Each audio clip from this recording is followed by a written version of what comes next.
Three, two, one, start.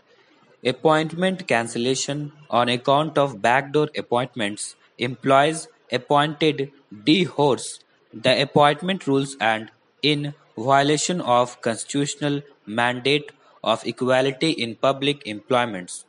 No decision taken by state government to show relaxation of rules and laying down of any policy to support such backdoor appointments. Writ petitions in exercise of wholesome power under Article 226 of Constitution could not have been allowed on ground of purported violation of natural justice when nothing shown by the appointees in support of any right to hold the post claimed for issuance of writ of mandamus.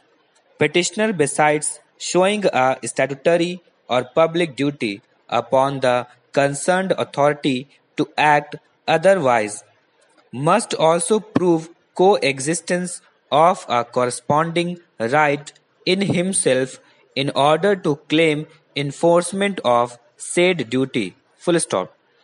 On account of backdoor appointments, observance of principles of natural justice before termination in an inquiry against an individual employee regarding his appointment being illegal, notice is not necessary in individual cases.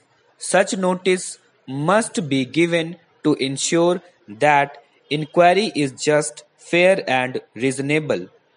Natural justice is not an unruly horse which can be deployed anywhere and everywhere, even to defeat the ends of justice. Purpose is to ensure fairness and justice.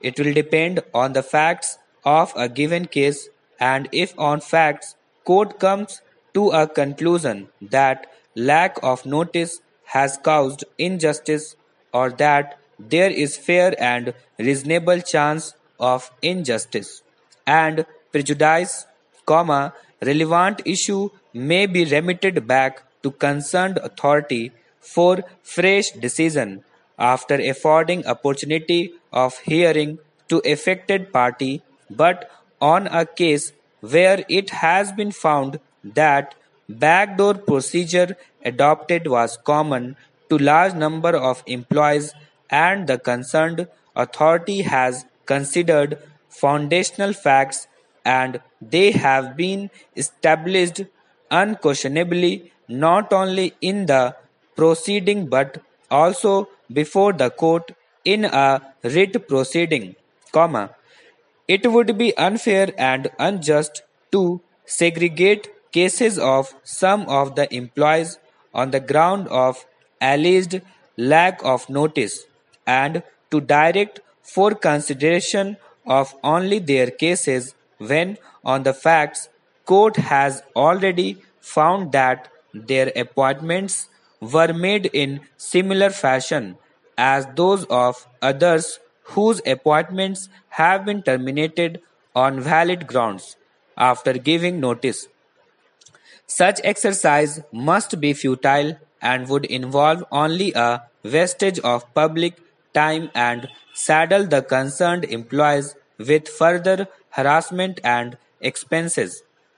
It will be contrary to well-established principle that for interference in exercise of writ jurisdiction, petitioner in given circumstances must show that he had right to hold the post.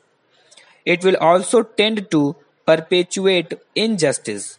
Writ jurisdiction could not have been exercised in a different manner when all cases stand on same footing. No ground to interfere with impugned judgments and orders of writ courts. Full stop.